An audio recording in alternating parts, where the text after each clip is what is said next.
been declared, fellas. Championship tournament for college football is out. It's up.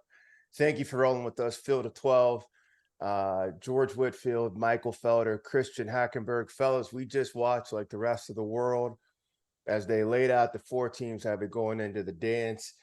Georgia at 1, Michigan 2, TCU at 3, Ohio State coming in at 4, and the games have been broke down. First, let's go into the thoughts of did they get this right? Hack, I'll start with you. What was your overall impression on how the committee went about laying this out?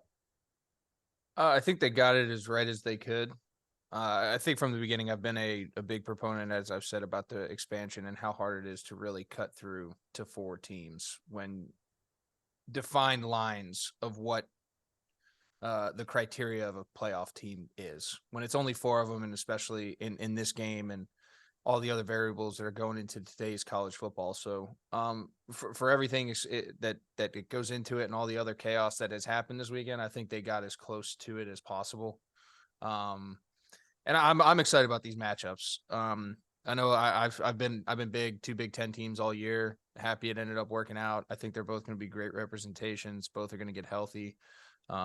Obviously this Georgia team's been handling their business, and TCU went to war last night. Unfortunately, came up a little bit short, but I think when you're comparing them to other teams, they got a little bit more metal.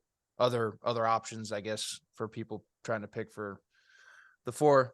They got a little more metal than other teams, so I'm excited to see what they can do and what type of noise they can make. So I'm excited for these 4 teams. I don't know if they got it right or wrong, but I'm excited for it. So I hope the average fan is. I think all kind of fans will be for different reasons. Hack, I agree. Felder, what are you most excited about when you see the entirety of the season coming down to these 2 matchups? I go back to 2007 LSU, 2-loss national champion. What was the drum that they consistently beat? We've never lost it. We're undefeated in regulation. Undefeated in regulation. And I think you look at TCU, guess what they are? Undefeated in regulation. And I think that, no, they didn't win their conference title, but again, undefeated in regulation. And I'm still not sure that Miller didn't get that ball across. So it's one of those things for me. I think this is kind of the perfect matchup.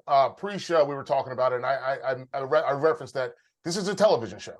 So I wouldn't have been surprised if it was Ohio State, Georgia, Alabama, Michigan, 4 big names. But what you have right now with TCU, you've got that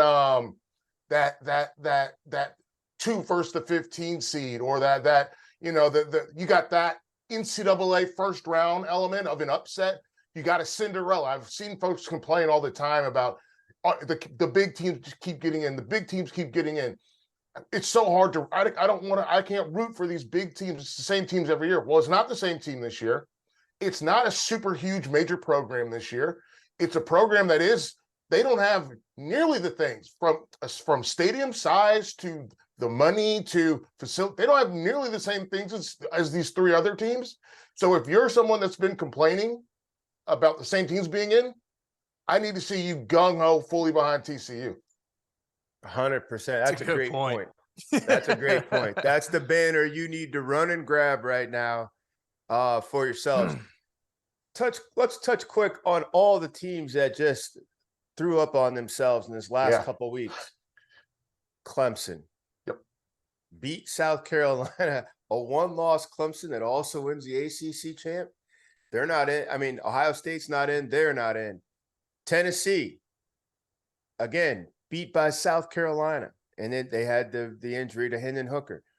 Beat South Carolina. All the momentum they brought this season. 2 SEC teams join in here. And then Alabama, 5th. They come in, first one out, handle business on the last play of the game in either game. And the Roman army is in. Who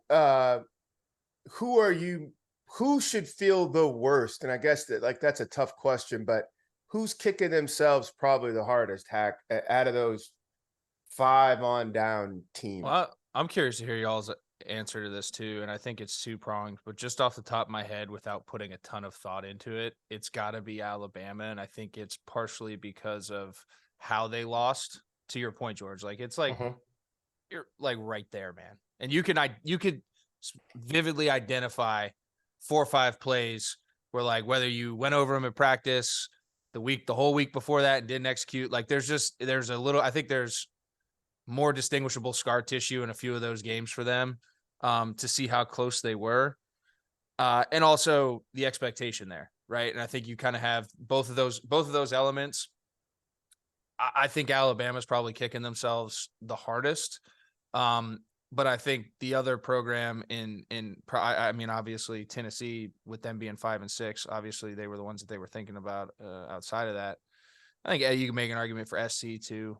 Like they weren't quite there yet. So I think for Alabama, like they've been there, they've been a staple, they've been a cowbell. The first year you get left out of it, it's got to be like, and how close they were. That's got to be really hard. It's got to be a real hard pill to swallow.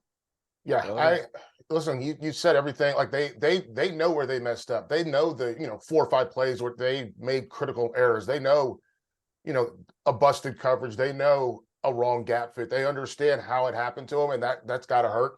I think I do think that USC though, when you're sitting at 4, and you have everything on your racket, and I know Caleb Williams got dinged up. Utah, I've talked about them all season long. I love this team. To lose the way that they did, I don't know. Does it make you feel better that you got blown out by 23? So you feel like you weren't even that close and you were a year ahead of schedule? That was a rough game to watch in the second half. That's a unique point. I mean, they got beat twice by this team, right? Yes. So like it's like if I'm sitting there, I'm like, damn, like we took 2 swings at this dude and he still knocked us out. Like I can't say shit about that. You've said it all season long. It's really hard to beat a team twice. Yeah. And listen, point proven by K-State and TCU. And I'd rather see USC get knocked out in their own neighborhood than get on the national stage against this monster, right, and get taken apart. Go and get that taken care of. We'll see you next year. That's a good point. Nobody wants to see all that. Here's what Vegas says as of last week. Georgia is a 5.5 point favorite over Ohio State, and Michigan is a 5.5 point favorite over TCU at neutral sites. Does that feel about right to you? What do we have? You said 5, both of them are 5.5? Georgia and Michigan are 5.5 point favorites in these matchups.